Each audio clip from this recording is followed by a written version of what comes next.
Olá, gente, tudo bem com vocês? Estamos aqui mais uma vez com Diálogos com Dani, versão podcast.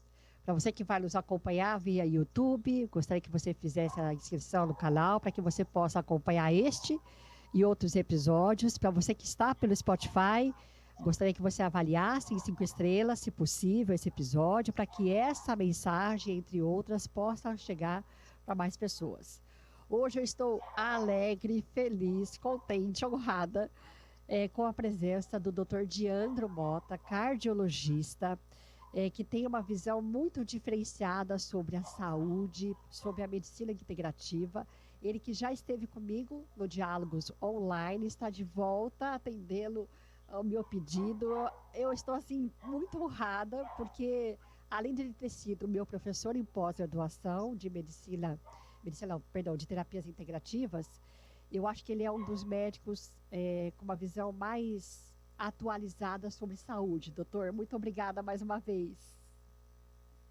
Obrigado, Dani. É sempre uma honra estar aqui com você, poder bater um papo sobre um assunto de tanta importância, né, para a nossa população, porque a saúde é o bem que a gente tem mais valioso e a gente tem que estar com os olhos abertos, os ouvidos também atentos para o que a gente tem de conhecimento científico e novidade para aplicar no nosso dia a dia, entregando cada vez mais valor para quem precisa do nosso auxílio. Então, gosto demais de conversar sobre essa temática e sempre que você me convidar, vou aceitar de bom grado, porque faz parte da minha missão também tentar compartilhar um pouquinho mais desse conteúdo com o máximo de pessoas que a gente puder, porque eu acho que isso vai ser transformador realmente, e o que você vem fazendo é bonito demais. Essa jornada tem que ser cada vez mais incentivada para que a gente consiga realmente distribuir conhecimento de valor para as pessoas transformarem a sua saúde da melhor forma possível, né?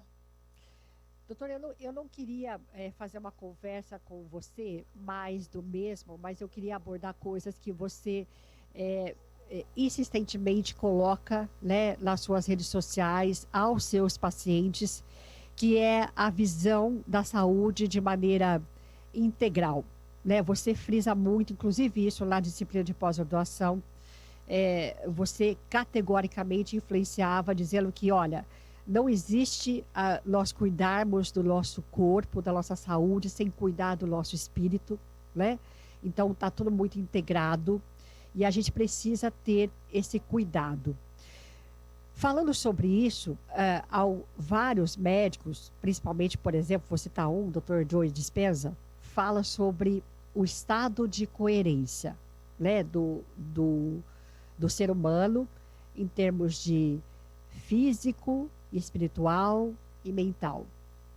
E quando o coração está em estado de coerência com o restante do corpo, quer dizer que nós estamos em sintonia fina com a espiritualidade também.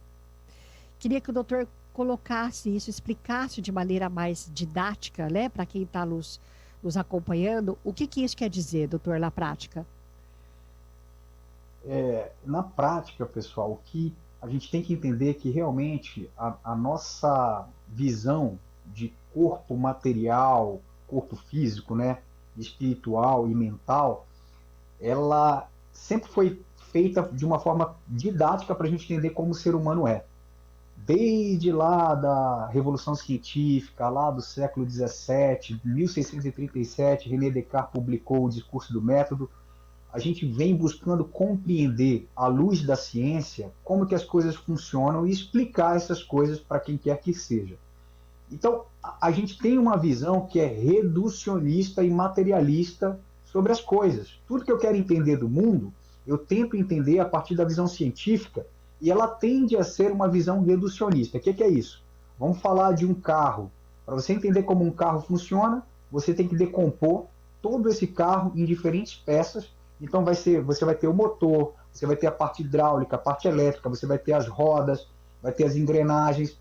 Tudo isso você vai ver que está ali em íntima harmonia para que o carro possa funcionar. Essa é uma visão reducionista e materialista. Quando a gente quer entender quem somos nós, quem é o ser humano, esse ser dotado de inteligência, capaz de influenciar outros seres da mesma espécie em termos de emoções, interpretar emoções, a gente começa a ver que isso é complexo porque é, tem muita coisa que a ciência ainda não explica, do ponto de vista de visão materialista. Tá. Exemplo, a nossa mente, né, Dani? A nossa mente. A gente já está há séculos esperando a ciência reducionista e materialista explicar que a mente é produto do cérebro. Isso é uma coisa que a gente sempre escuta falando, não, a mente, o nosso raciocínio, isso tudo é produto do cérebro. Mas até hoje ninguém conseguiu comprovar isso. Até hoje existe essa visão tentando colocar como se não existisse algo além do corpo físico e que a mente nada mais é do que uma expressão do corpo físico, mas a gente não consegue explicar.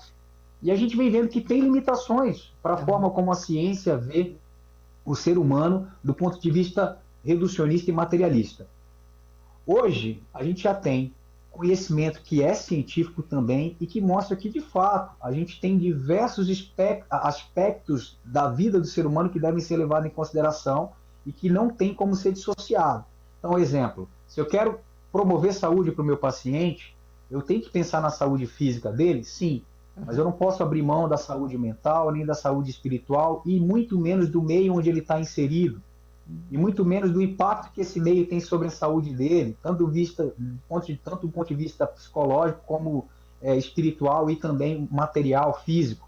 Então hoje, eu acho que a grande missão da gente é entender que saúde e adoecimento é um processo contínuo que você tem que tentar promover saúde, não basta estar no zero, eu Tá. não posso estar feliz por não estar doente. Eu tenho que estar feliz se eu estou caminhando para o lado positivo, no contínuo da saúde, de florescer. E para isso eu tenho que cuidar de vários pilares: mental, espiritual, físico, saúde financeira, relações sociais positivas, a natureza onde a gente está inserido, o ambiente onde a gente está, porque ele também pode fazer a gente adoecer. E é justamente aí que eu acho que esse nosso bate-papo reside, né? A gente durante muito tempo ficou muito fechado para a visão da doença, sem levar em consideração o ser, Isso. entendendo por que alguém tem um determinado tipo de doença e buscando um tratamento específico para essa doença, sem levar em consideração quem é o indivíduo que está manifestando essa doença, que é muito mais importante do que a própria doença. Né? Então, eu acho que vai nesse racional a resposta da sua pergunta, viu, Dani? O doutor está falando uma coisa que eu acho interessante, né? Que não adianta tratar somente o sintoma, né?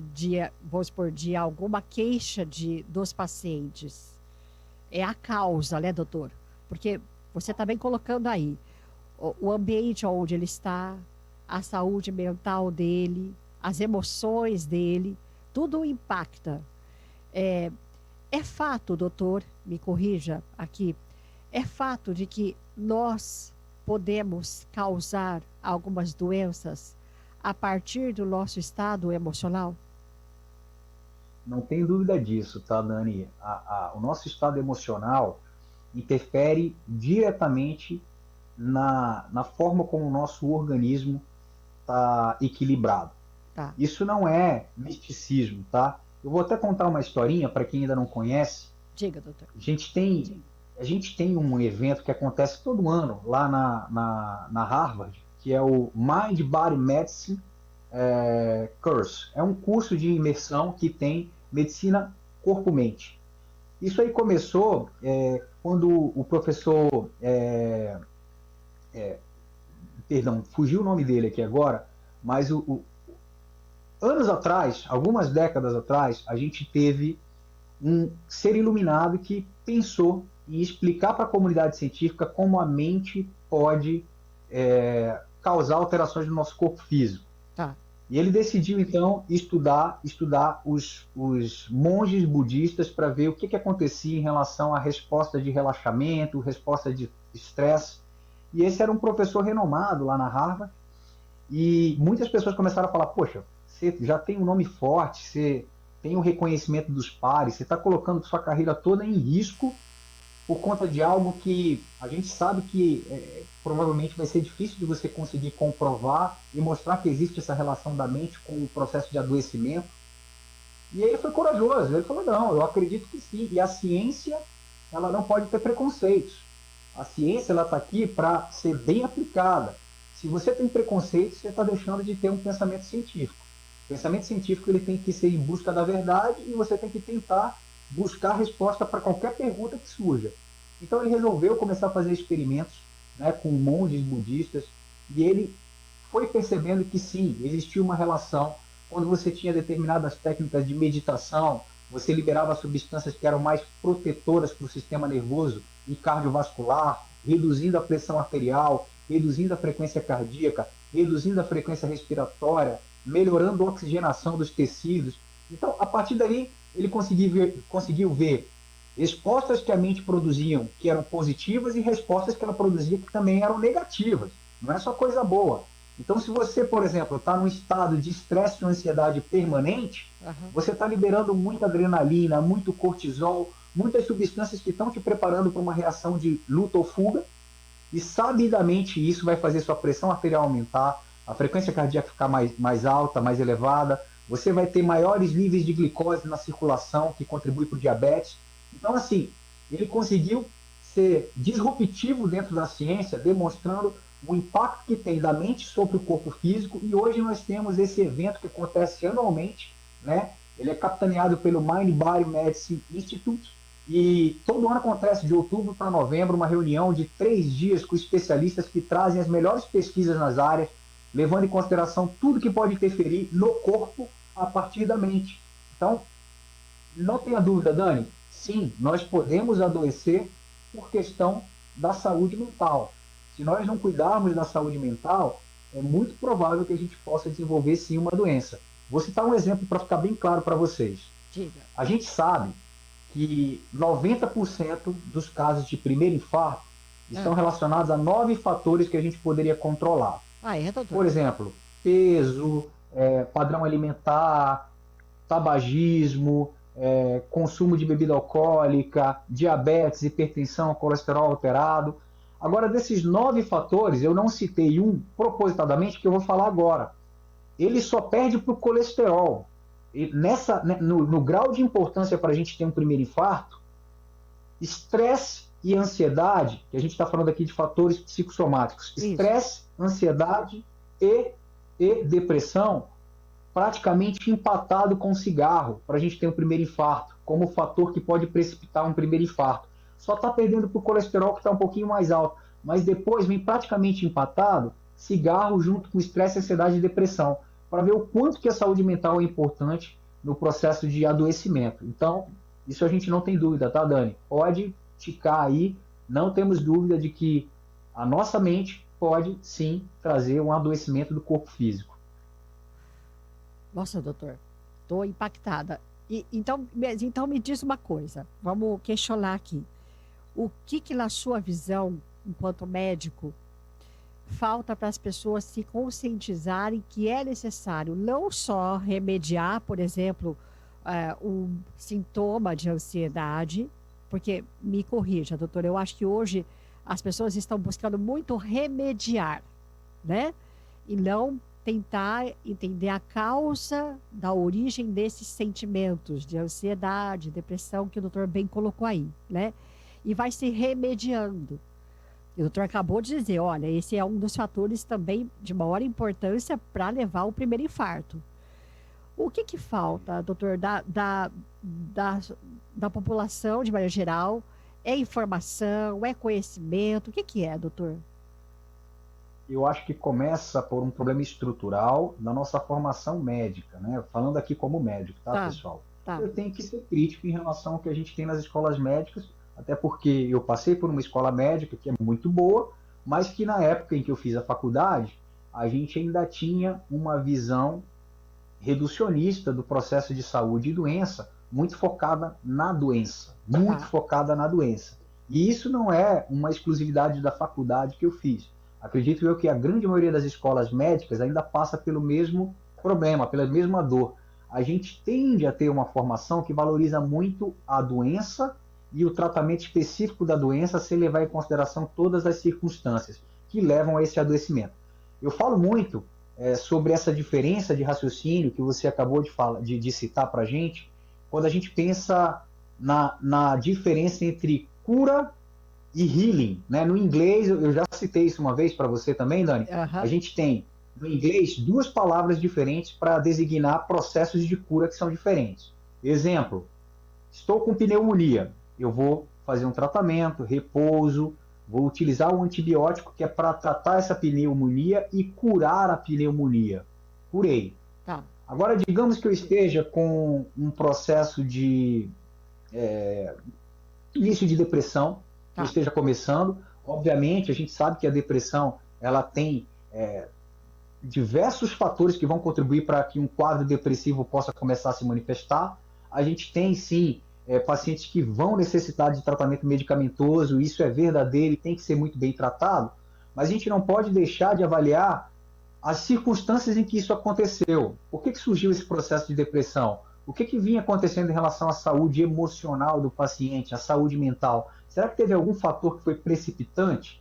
Então, isso é importantíssimo. E quando eu consigo mergulhar nesse mar em busca de um conhecimento maior, ou seja, eu permito que o paciente possa adentrar no universo do autoconhecimento e tentar trazer uma cura que vem de dentro para fora, eu já não estou mais falando da cura que o antibiótico faz. Eu já estou falando de um outro tipo de cura que no inglês a gente chama de healing, né?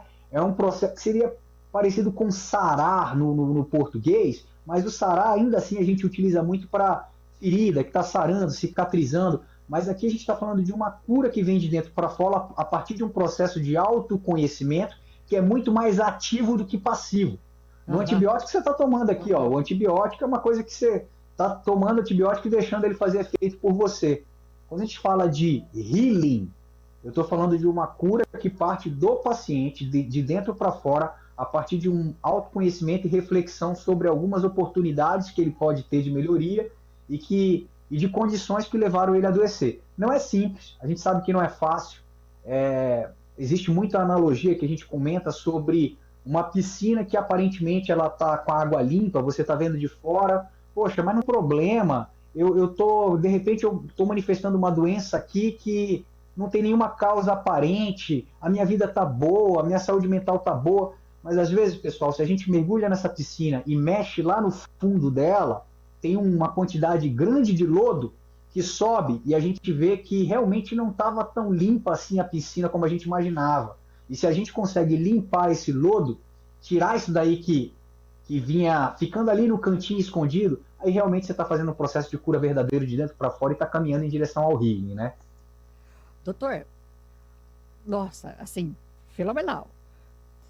Então você está dizendo que é como se fosse esse sarar, vamos chamar uma cura de alma, de dentro para fora, do espírito, né, doutor? Vamos colocar dessa forma, Sim, né? sim. E então por isso que eu posso criterizar, vamos supor, que tem pessoas que apesar de um diagnóstico, seja ele qual for, né? Ele consegue fazer um trabalho interno, como você disse, de dentro para fora, e modificar a maneira de enxergar a vida daí para frente, né? Por conta desse trabalho de autoconhecimento, e outras pessoas que têm uma dificuldade muito grande de fazer esse trabalho interno, que de repente é difícil, como o doutor colocou, não é fácil, e aí por vezes a pessoa prefere, vou usar entre aspas, tá, o doutor, assim, prefere remediar, ao invés de fazer a cura interna de dentro para fora. Tem isso também, doutor? Sim, sim. Eu também faço um outro trocadilho com isso frequentemente, Dani, que quando tem situações como essa que você acabou de citar, eu costumo falar com meus pacientes que remédio remedia, se curasse o nome era outro, né? Então a gente tem que ter muita atenção. Obviamente, a gente tem doenças crônicas que Sim. precisam ser remediadas continuamente, mas tem muitas situações que não. Vou dar um exemplo para você de ontem, tá? Tá. Eu tenho uma paciente muito querida, de longa data, e que a mãe dela é hipertensa já tem bastante tempo Tá. e vinha bem controlada. Infelizmente aconteceu um acidente com o pai dessa minha paciente e ele veio a falecer.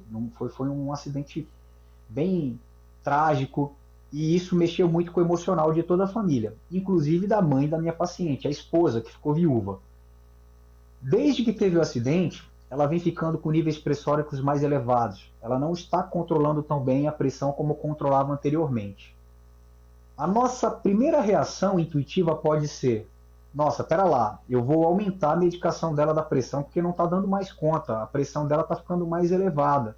Eu tenho que aumentar a dose do remédio dela ou acrescentar um novo medicamento. Tá. Isso é um pensamento que tende a ser até intuitivo, né? Mas ao mesmo tempo, se você para e pensa, pera lá, eu não quero avaliar a pressão, eu quero avaliar essa paciente, que é uma viúva recente, que perdeu o marido de forma inesperada, que já estava junto há mais de 40 anos e que agora está se vendo sozinha, sem o marido, de uma forma catastrófica que deixou o mundo sem nem avisar, né? Não teve nenhum aviso prévio de que isso iria acontecer. Se eu paro e penso nessa paciente, não tem como eu não imaginar que ela não esteja dormindo bem, que ela de repente mudou o padrão alimentar, que ela está num período de estresse, ansiedade, preocupação bem maior, com sintomas de uma depressão inicial. Isso tudo, não tenha dúvida, vai fazer aumentar a pressão dela, porque a pressão, quem decide não sou eu, não sou eu que falo, agora minha pressão vai ser 12/8. Não, mas eu quero agora que minha pressão fique 11/7. Isso a gente não controla, quem controla é um sistema que não depende da nossa vontade, por isso que a gente chama ele de sistema nervoso autônomo. Ele controla através de diversas substâncias que a gente vai liberando ao longo do dia, como, por exemplo, eu falei do cortisol, adrenalina e outros mediadores que vão fazer a pressão subir ou descer a depender também do nosso estado emocional. Se ela está num momento de maior estresse, ansiedade, preocupação, privação de sono, se eu simplesmente der um remédio para melhorar a pressão arterial dela, é como se eu estivesse soprando para longe a fumaça de um incêndio. E eu estou deixando o fogo queimar lá embaixo. O fogo continua queimando e eu estou só jogando a fumaça para longe. Eu não estou resolvendo o problema. O que eu comentei, inclusive com a filha, né? Falei assim, olha, a gente tem que controlar a pressão dela? Tem, não tenha dúvida disso. Mas eu não posso olhar só para a fumaça, eu tenho que olhar para o fogo. E já sabendo como é o passado dela, que ela vinha bem controlada, o que mudou foi esse acidente que aconteceu no meio do caminho, que é um marco importante na vida de qualquer um. A gente tem que cuidar desse momento. Ela está passando por um luto, a gente tem que vivenciar as fases do luto. A gente tem que ter um suporte emocional. Se ela ainda não está com ninguém para cuidar dessa parte da saúde mental, ela precisa imediatamente. Ainda que a gente venha, ao invés de remediar a pressão dela, utilizar um remédio para ansiedade, um ansiolítico, a gente tem que saber que ele está remediando. Assim como se eu fraturar meu pé, eu vou colocar um gesso ou um RoboFoot temporariamente e uma hora ele vai sair. Mas eu tenho que estar cuidando para que cicatrize tudo de uma maneira adequada. Aqui é a mesma coisa, Dani. A gente tem que ter um profissional da saúde mental com ela, ela tem que estar fazendo algumas terapias para que possam auxiliar nesse processo de luto, controle do estresse, da ansiedade, enquanto a medicação vai fazendo seu efeito.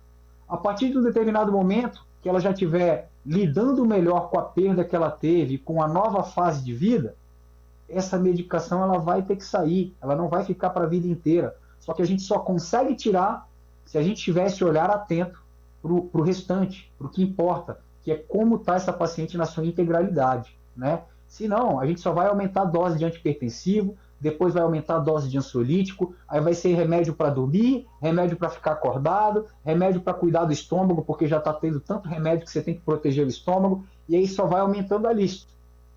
E se a gente tivesse feito certo lá atrás, talvez a gente não tivesse utilizado nem 30% dos medicamentos que talvez pudesse estar sendo utilizado se a gente tivesse uma visão muito, muito superficial do que é o problema do nosso paciente, né? Doutor, o que você acabou de relatar, eu também posso chamar, me tira essa dúvida.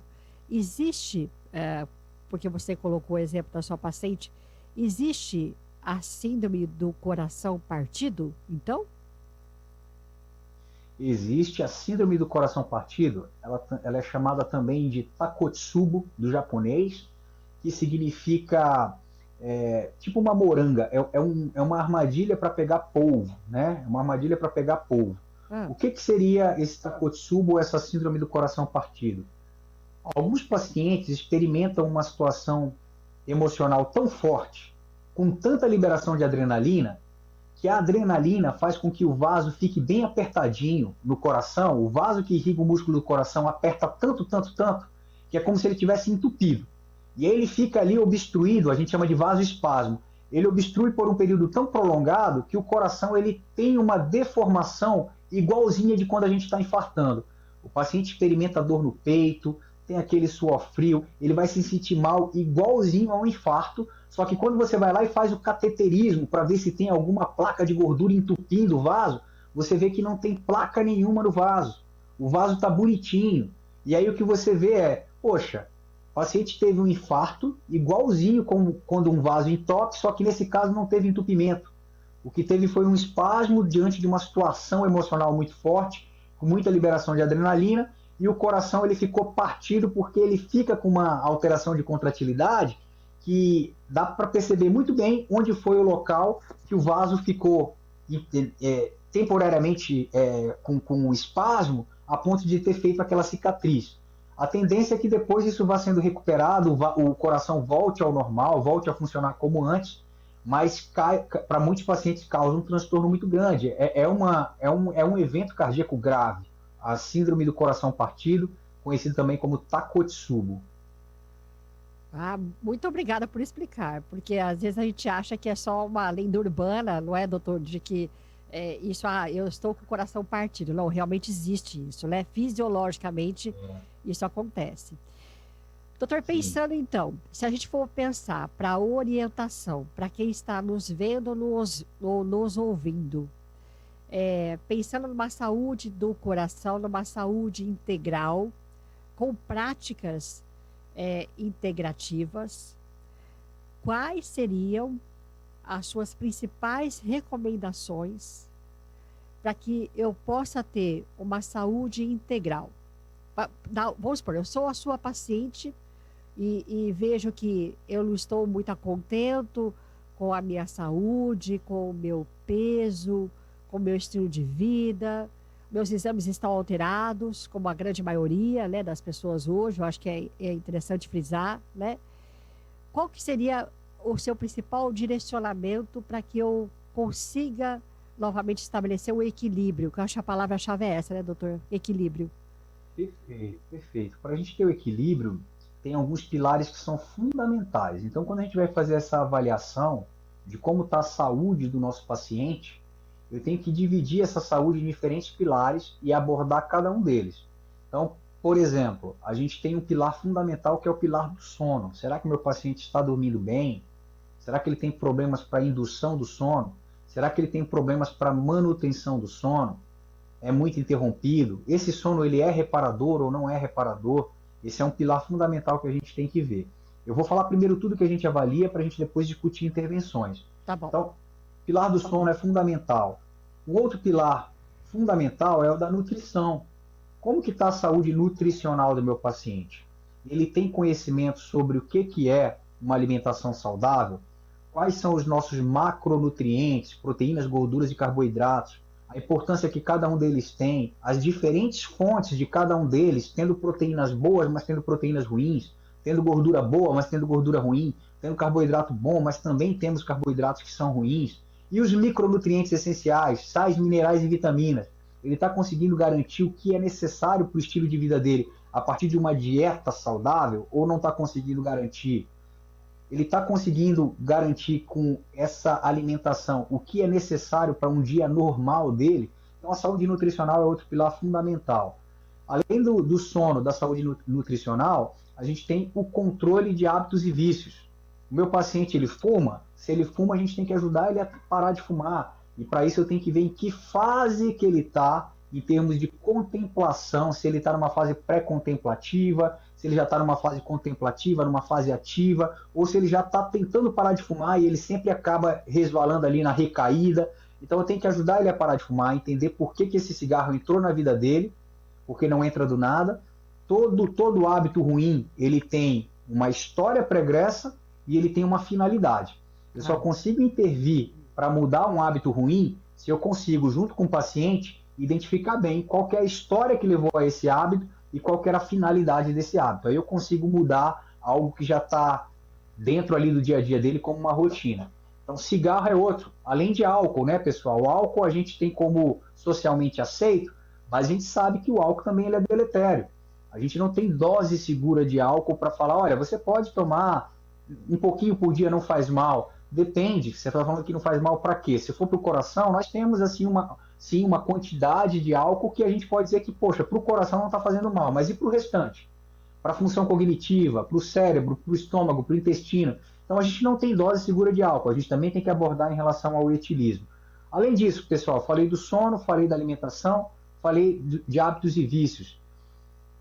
Atividade física, a gente tem que ver se o nosso paciente ele é habitual, se ele já é rotineiramente ativo ou não no dia a dia.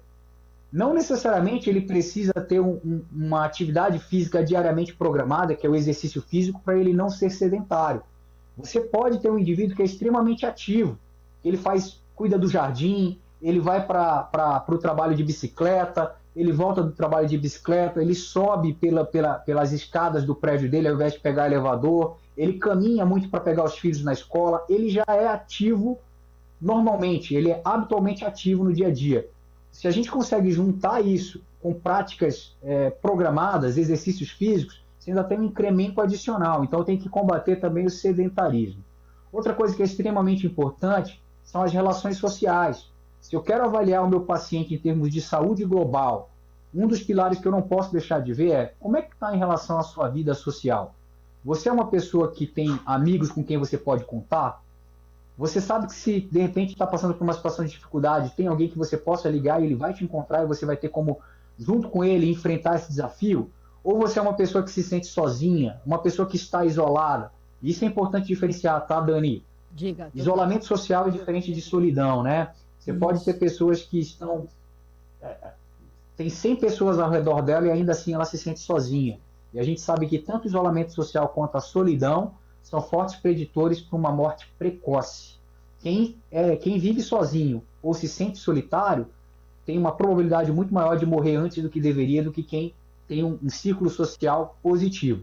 Isso é importante, que seu ciclo social seja positivo, que às vezes você se mete na tribo errada, né? E você começa a compartilhar de hábitos e vícios que vão encurtar sua longevidade, aí, vão encurtar sua vida e trazer doenças por conta do que essa tribo traz para você de diversão. Então é saber escolher suas relações sociais que sejam positivas. Fundamental, espiritualidade. Espiritualidade é outro aspecto que a gente tem que avaliar e que tem recomendação, inclusive, da nossa diretriz brasileira de prevenção. A nossa diretriz brasileira de prevenção cardiovascular, ela recomenda que todos nós possamos fazer um acesso de como está a espiritualidade do nosso paciente. Você veja que isso não é uma opinião minha, do Diandro, tá, Dani? Isso está documentado na nossa diretriz brasileira de prevenção cardiovascular. Se eu quero prevenir infarto, se eu quero prevenir AVC no meu paciente, eu tenho que saber como está a espiritualidade dele. E aqui, mais uma vez, distante de estarmos falando de religião ou de religiosidade, estamos falando de espiritualidade.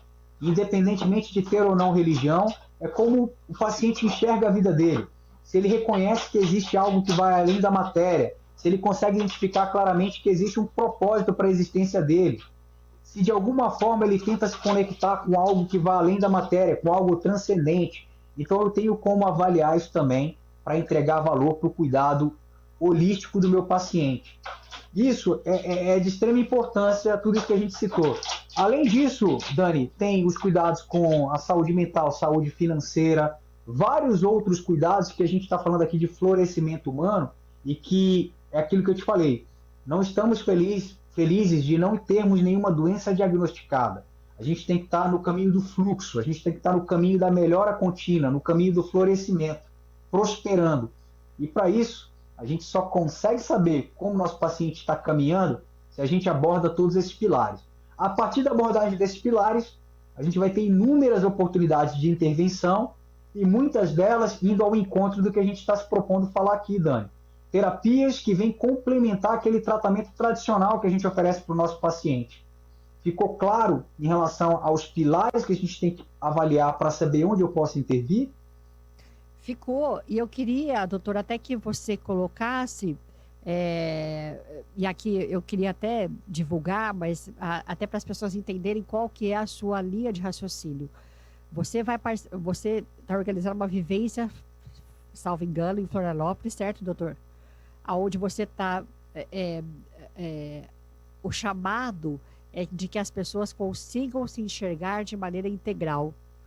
Né? Que eu acho que isso na pós-graduação, você colocou muito na disciplina para nós, alunos. Você prega insistentemente isso diariamente. O que eu acho que o que você prega enquanto médico, você executa. Então, existe a coerência, que eu acho que isso é formidável, né? Quando você fala, doutor, sobre a espiritualidade aí, né, a saúde integral, enfim, as relações humanas, que ela é extremamente importante, é um outro olhar que você tem do paciente. Todos os outros, assim, por exemplo, eu já passou pelo diálogo alguns médicos que eles são categóricos em falar sobre alimentação, sobre o sono, atividade física, mas você é um dos primeiros para falar sobre relação humana e a espiritualidade. Então, isso realmente é importante, certo, doutor? E isso, e mais uma vez eu reforço aqui, Dani, para quem está me conhecendo agora, que não é uma opinião minha, tá? Eu Sim. posso ter opinião sobre várias coisas, né? Você pode me perguntar se eu gosto mais de amarelo ou de azul, qual que é o time que eu acho que é o melhor time de futebol do Brasil. Eu vou ter minha opinião, mas quando eu estou falando disso aqui, esqueçam a opinião pessoal. Eu estou falando que tem evidência científica. E a gente tem, já com uma certa robustez, evidências científicas sólidas do impacto da espiritualidade para a ocorrência de doenças ou para a proteção de doenças cardiovasculares, não somente cardiovasculares, doenças relacionadas à saúde mental, doenças oncológicas. Então, o processo de adoecimento, ele também tem que ser levado em consideração como um dos fatores a espiritualidade. Se o paciente tem... Eu vou dar um exemplo agora, Dani, muito claro Diga. disso. Eu estive no último Congresso Americano de Cardiologia, lá em Atlanta, né? Fui lá apresentar um trabalho que a gente desenvolveu numa das startups que eu faço parte, e eu acabei participando de todas as mesas que tinham lá, como observador mesmo, Sim. né? Fora da minha palestra, do que tinha de novidade, quais eram os hot topics de lá, né? A gente chama de late break clinical trials, são aqueles trabalhos que são mais disruptivos. 53 trabalhos foram apresentados. 50 eram de medicamentos novos, que pode ter certeza vão ser cada vez mais caros. Tá. 50 trabalhos de medicamentos novos, ou de intervenções novas, ou de novos devices, que são para problemas já muito conhecidos e que ganham novos tratamentos cada vez mais caros para aquele problema específico. Só tiveram 3 trabalhos científicos que abordavam estilo de vida, saúde mental, intervenções voltadas para a mudança da saúde espiritual ou da saúde mental do paciente. Só 3. Nossa. O porquê a gente sabe. Quem são os grandes patrocinadores dos eventos de congresso. A gente tem um apelo muito grande, sim, de indústria dentro disso, a gente sabe disso. E eu não sou aquele cara que é inimigo da indústria, não, pelo contrário. Eu acho que se a gente une interesses em prol da população, todo mundo sai ganhando. Se não fosse a indústria farmacêutica, a gente não teria a descoberta de inúmeras medicações que mudaram, revolucionaram o curso da nossa saúde. Desde imunização, de vacinas, de medicamentos para controle de doenças cardiovasculares, para controle de pressão. Então eu não tenho essa visão negacionista de que a indústria é inimiga da sociedade. Não, não. E eu estou falando aqui como uma pessoa que trabalha com pesquisa científica. Então, olha só, de 53 trabalhos, só 3 abordavam um cuidado maior, não somente focado no remediar, né? Um desses trabalhos, eu tenho o privilégio de conhecer a investigadora e trabalhar com ela dentro do grupo de trabalho de espiritualidade da Sociedade Brasileira de Cardiologia, que é a Mila. Ela fez um trabalho brilhante, que foi o chamado Field Trial. Ela tentou ver qual que era o impacto de intervenções sobre espiritualidade para controlar a pressão arterial de pacientes que não estão com a pressão tão bem controlada. Então, qual que era a ideia do trabalho dela? Será que se eu intervir na espiritualidade do meu paciente, eu posso reduzir a pressão dele sem aumentar remédio, controlando e tendo um grupo controle e outro que recebia intervenção? Dani, ela conseguiu demonstrar que intervenções em gratidão, intervenções em aumento de propensão ao perdão, intervenções que levavam você a se conectar mais consigo mesmo, entender das nossas limitações, tentar encontrar mais o caminho para o perdão do próximo, encontrar um significado para a nossa existência. Isso aí permitia com que reduzisse até 7 milímetros de mercúrio da pressão arterial dos participantes do estudo. Uau. Dani, tem medicamentos que a gente prescreve todo dia para hipertensão e que não atingem essa marca, que tem um desempenho menor do que o trabalho dela demonstrou. Isso aí é para dar um tapa na cara da gente e falar, pessoal, vocês estão vendo como a gente está mais focado na fumaça do que no fogo?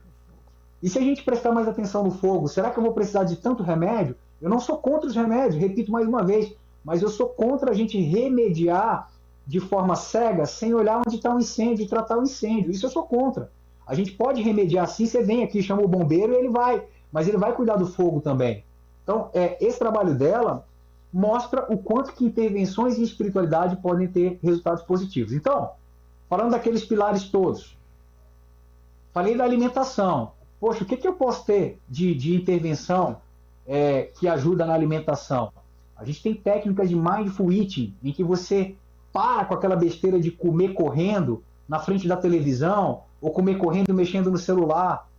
Tem esse momento de alimentação pensando no que você está colocando para dentro do seu corpo. Que alimento é esse? Como foi todo o processo para ele chegar no seu prato? Quanto que teve de energia investida nele para que você pudesse estar se alimentando ali? Isso, não tenha dúvida, você vai saborear muito melhor seu alimento, você vai reduzir os seus níveis de cortisol, de adrenalina. Não sou eu que estou falando. Temos estudos demonstrando como o mindful eating te ajuda a se alimentar com uma qualidade maior e controlar mais também sua saúde mental e emocional. Vamos falar do sono. Temos diversas intervenções sobre o sono, desde meditação ativa ou passiva, higiene do sono, utilizando musicoterapia, até mesmo aromaterapia para te ajudar no sono. Temos estudos demonstrando que se você cria um ambiente escuro, sem qualquer fonte luminosa, consegue colocar um odor que te agrada, que te faz relaxar, por exemplo, uma essência de uma lavanda. Poxa, Diante, você está indo para o místico? Não, mais uma vez, não é o misticismo. Eu estou falando de intervenções sobre higiene do sono e que melhoram a qualidade do sono.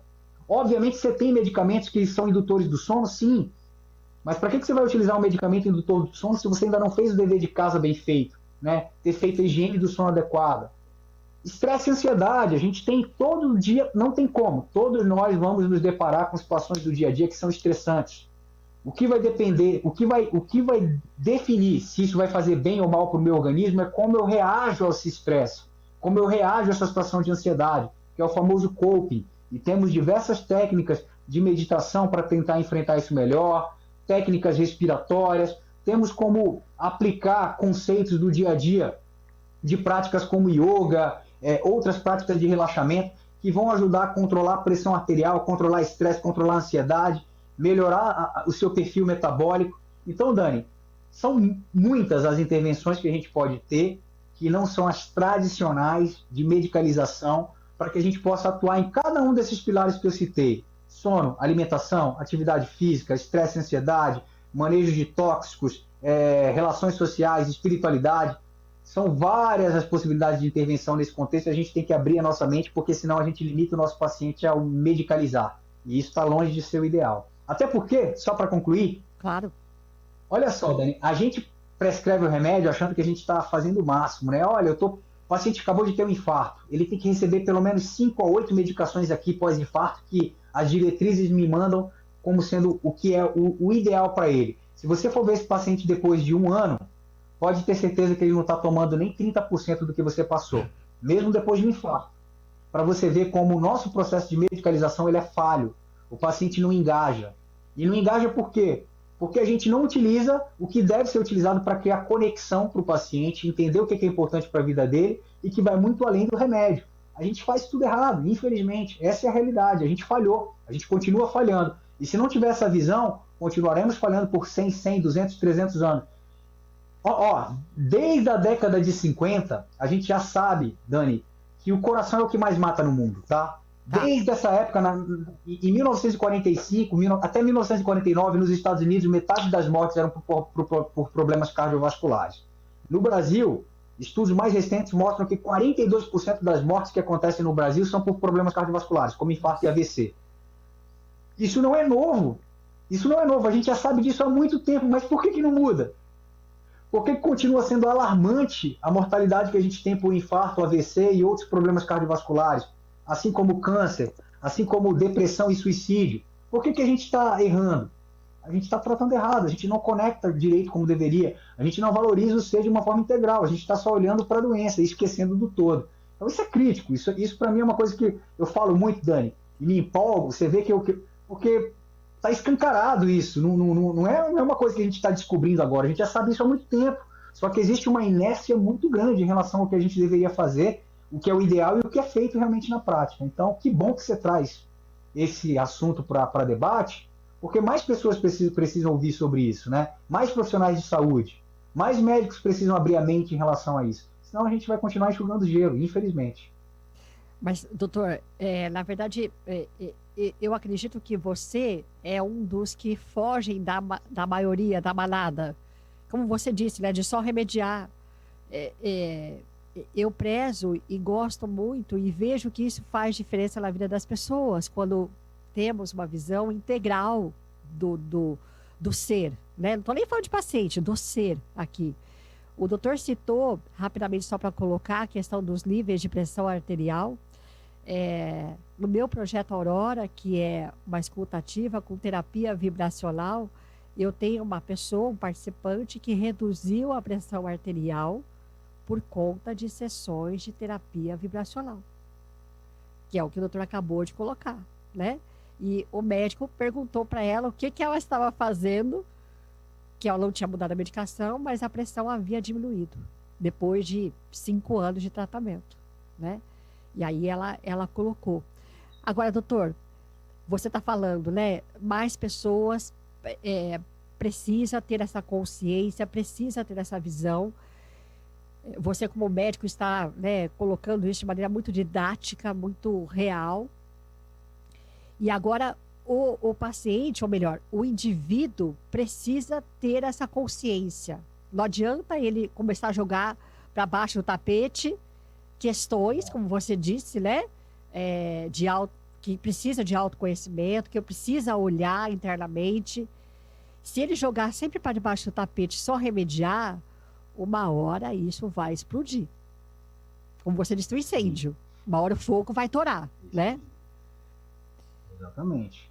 E Dani, isso que você falou é de extrema importância, tá? Por quê? Eu não devo jamais imaginar que todo paciente que for chegar até mim no meu consultório, ele já vai ter muito clara a importância de tudo isso que a gente está falando. Tá. Para muitos, tudo que a gente está comentando aqui talvez seja novo, né? O paciente nunca tenha escutado sobre a importância dele falar sobre espiritualidade. E o detalhe qual que é? Se ele chega ainda com certos tabus ou não querendo muito que seja abordado para ele de forma integral tudo isso que a gente está conversando, eu não posso também ser incisivo e querer que ele entenda a minha verdade, ou melhor, o que a gente vem tendo de conhecimento científico nas últimas décadas, como sendo que ele tem que acreditar e ponto. Eu preciso criar uma conexão para primeiro ele confiar em mim, para que a gente faça uma avaliação conjunta e a partir dali, Dani, a gente consiga quebrar algumas barreiras para que a gente entregue valor numa abordagem integral. Então, muitos pacientes vão chegar sem nem saber que é importante a gente conversar sobre espiritualidade. Eu comento muito no consultório, principalmente com homens, tá? As mulheres, elas têm uma resistência bem menor e elas já são mais habituadas a participar de eventos de imersão, de autoconhecimento, como você falou, estão mais acostumadas a diferentes intervenções, como você falou, da escutativa, de troca de experiências em grupos de mulheres que compartilham de problemas semelhantes. O homem tende a ter uma resistência maior. E eu costumo falar para eles terem noção da gravidade, eu falo assim, olha, abra o seu coração, senão o cirurgião cardíaco vai abrir por você. É melhor você abrir o seu coração sem ficar com medo de ser julgado, sem ficar achar que muitos acham que vão ser fragilizados, eu vou me sentir frágil. A fragilidade ela é importante para a gente. A gente tem que saber os momentos que a gente pode sim ser frágil diante de quem a gente pode ser frágil. Não estou dizendo que todo mundo aqui tem que sair por aí falando quais são suas fraquezas, demonstrar pessoa que... Não. Estou dizendo que todos nós temos fragilidades, todos nós precisamos de apoio em algum grau e nós precisamos... Por isso que as relações sociais próximas têm que ser positivas, porque você tem que ter pessoas com quem você pode contar a ponto de saber que você não tem problema nenhum de demonstrar para essa pessoa que você tem alguma fragilidade e que ela vai te apoiar. Então, eu como médico, eu preciso inspirar no meu paciente essa confiança, Dani, para que quando ele vá ganhando esse conhecimento da importância de eu saber como está a espiritualidade dele, como está a saúde mental, quais são os principais fomentos de estresse e ansiedade dentro da vida dele, para que eu possa ajudar, até para encaminhar para um profissional da terapia, até para encaminhar para o profissional mais adequado para o problema que ele apresenta. Porque, do contrário, a gente vai continuar com aquela mesma ideia de que para cada problema específico eu tenho um remédio específico, sendo que não funciona assim. A gente tem muitos estudos demonstrando que quando a gente prescreve um remedinho para alguém, a gente tem uma expectativa de que ele funcione 100%. E a realidade é muito distante disso. Não chega a ser a 25% de eficácia terapêutica para a grande maioria das pessoas quando a gente coloca num balaio tudo que é tipo de remédio para tudo que é tipo de causa. Então vai muito além da medicalização, é muito superficial isso, e o paciente ele tem que receber essa informação também, como você acabou de falar, ele tem que consumir esse tipo de conteúdo, pensar, refletir e ver que isso é importante para ele, para que ele também vá atrás de profissionais que valorizem isso. Então aí cria um match perfeito, né? Pacientes que querem esse tipo de cuidado da saúde e profissionais que estão habilitados e aptos para fornecer esse tipo de cuidado que ele precisa. Doutor, conversa boa, passou muito rápido. Estamos aqui finalizando a nossa conversa. Eu queria, assim, se você quiser fazer alguma consideração final, por favor, fique à vontade, para a gente poder encerrar. E já dizendo que você pode voltar a hora que você quiser, você é mais do que bem-vindo aqui com a gente, viu? Obrigado pelo carinho, Dani. Só queria dizer que eu vejo com muito bons olhos iniciativas como a sua, de propagar conhecimento de qualidade, tendo um respaldo científico, para que as pessoas possam, de repente, ampliar seu horizonte de visão, né? E consequentemente, impactar suas vidas e, de repente, compartilhando o seu conteúdo, impactar de outras pessoas que também talvez não enxerguem a saúde e o adoecimento como a gente está comentando aqui, que passem a ver de uma forma diferente. E isso engloba profissionais da saúde e engloba também pacientes que às vezes ainda não tiveram a oportunidade de se deparar com o que é a importância de uma visão integrada da saúde, uma medicina integrada, uma visão holística do ser, realmente, para poder a gente caminhar para o florescimento, para o fluxo, para o florescimento, como eu gosto de falar, porque senão a gente vai ficar sempre com o olhar voltado para a doença, e isso a gente já viu que não funciona mesmo. Tanto é, doutor, que lá nas minhas anotações do caderno da disciplina, lá na época da pós, está muito florescimento. Você usa muito, inclusive, essa expressão nas suas aulas, né? Você usa o florescer, né?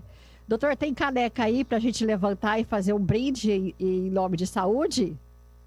Tem uma caneca aqui que não é da minha iniciativa do evento do florescimento. Essa não está aqui comigo, mas essa aqui é da minha outra startup, uma Tá que bem. trabalha com ensino, em Exato, isso. cardiologia. A gente faz um brinde com ela. Tá bem. Doutor, então vamos brindar a todos que ficaram conosco, perdão, até aqui.